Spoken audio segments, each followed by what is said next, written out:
Où est-ce que Jésus a dit « Je suis Dieu, adorez-moi » ? C'est ce que beaucoup de musulmans vont vous demander, mais c'est une question absurde. On pourrait très bien leur rétorquer « Oui, mais où est-ce que Jésus a dit « Je ne suis pas Dieu, ne m'adorez pas » ?»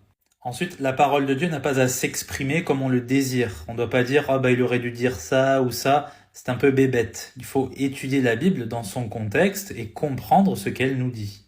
Ça s'appelle l'exégèse.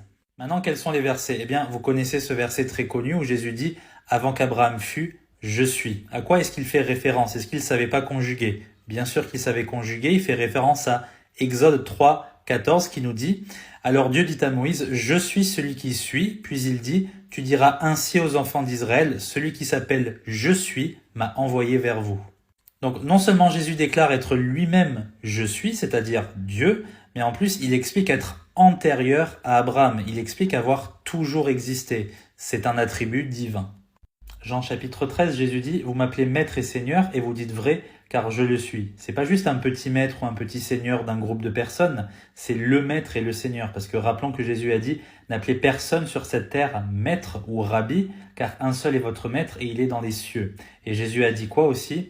Eh bien que le Père et lui sont un. Donc Jésus, il est le maître et le seigneur, il est Dieu.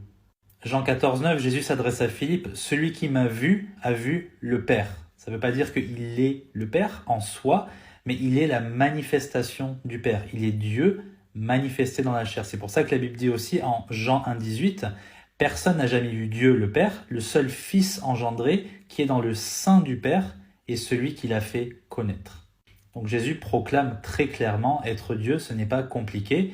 On enlève le filtre de l'islam, on croit en ce message et on a la vie éternelle.